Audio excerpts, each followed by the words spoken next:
Goeiedag en welkom by die oordeenking. Is vir my hierdie week weer lekker om saam met jou te kuier. Ons kyk nog steeds na 'n lewe vol lewe en ek hoop jy kon gister ons diens kyk en as jy nie kon nie, dat jy ook in persoon by ons was, want dit is so wonderlik om saam as gelowiges so by mekaar te kom. Hierdie week 'n lewe vol lewe, kyk ons bietjie na beerdkrag. Nou beerdkrag, jy rol miskien jou oë, jy kry so vlakvark siekte, wil nie hoor nie.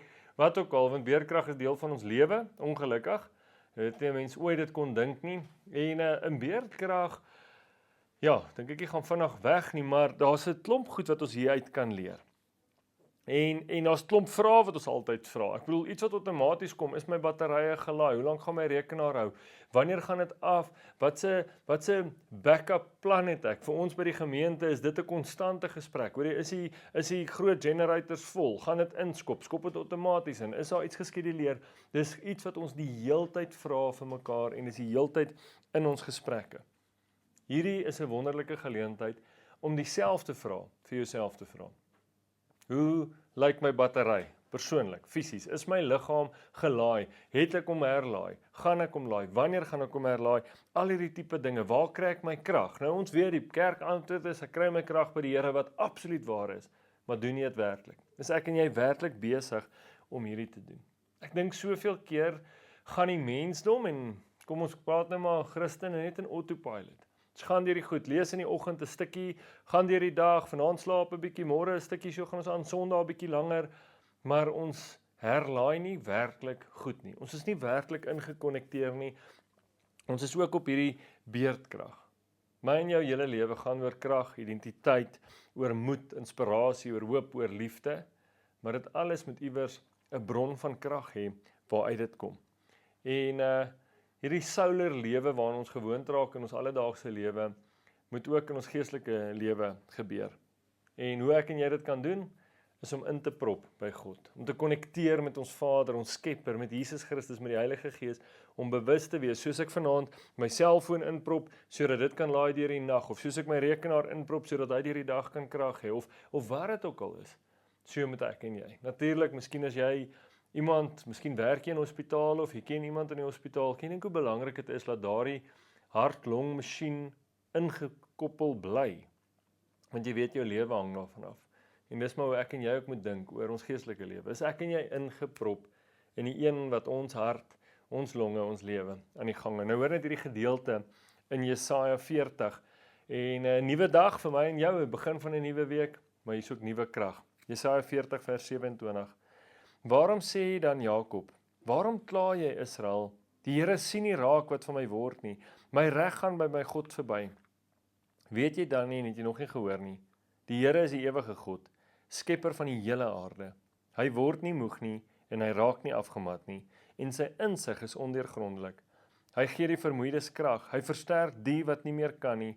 Selfs jong manne word moeg en raak afgemat, selfs manne in hulle vleer struikel en val. Maar die wat op die Here vertrou, kry nuwe krag. Hulle vlieg met arendsvlerke, hulle hardloop en word nie moeg nie, hulle loop en raak nie afgemat nie. Ek en jy is nie masjiene nie. Ons sê vir mekaar, ja, jy's 'n masjien. Ja, my pel, jy's 'n legend, jy's 'n masjien, maar ons is nie masjiene nie. En ons kan nie altyd op always on wees nie. Ons is nie daai liggie wat op 'n TV is, daai rooi liggie wat die heeltyd brand nie. Iewers moet ons rus. Iewers moet ons krag kry. Slaap is 'n goeie manier om te rus. Om tyd af te vat is 'n goeie manier van rus, maar ek en jy moet krag kry.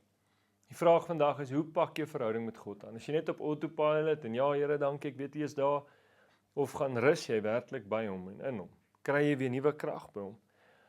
Nog 'n vraag wat jy vandag kan vra is, waar voel jy uitgeput? Waar voel jou battery bietjie leeg? Of waar in jou lewe, watter dimensie in jou lewe voel dit oor hierdie ding kort recharge? En ek weet maklik sal ons sê, my bankbalans kort 'n recharge, en dis waar. Maar daar's 'n manier hoe ek en jy eers by die Here kan uitkom en sê, Here, hierdie ding tap my leeg, hierdie ding maak my dood, hierdie ding maak my moeg, wil U my nie help hiermee nie. Vul jou gedagtes met 'n fontein van wie God is. Jesaja 40:27. Lees daai stuk oor en oor en oor en weet wie God is. En as ek en jy weet wie hy is, en ons weet ons kan by hom enige tyd gaan inprop, by inplug, ons krag kry, gaan my en jou dag in ons lewens heeltemal anders lyk. Kom ons bid saam. Vader, dankie. Dankie dat ons by hierdie teksvers net weer krag kan kry, en in hierdie teksvers weer krag kan kry. Here, ons moet erken vandag, ons word moeg. Ons raak afgemat. Ons verloor slaap oor die dinge wat gebeur, maar ons het nodig om daagliks te recharge by U. Dankie dat U nie moeg word nie. Dankie dat U nie slymer of slaap nie. Dankie dat U presies weet waar ons is, wie ons is, en mag ons tyd spandeer om by U in te prop. Here, elkeen wat vandag net hierdie paar minute uitsit, mag dit hulle batterye herlaai. Mag dit vir hulle nuwe krag en vuur gee deur te weet wie U is en weet maar ek kan by U kom stil staan elke dag en so weer nuwe krag vir die dag kry. Dankie Here dat U nie beerdkrag het nie. Dankie dat U altyd aan is, altyd beskikbaar is, altyd teenwoordig is. En dankie dat ons by U, of ons slymer, of ons slaap, of ons wakker is, weet U hou 'n wakende hand oor ons. Ek bid dit in Jesus naam, ek prys U daarvoor.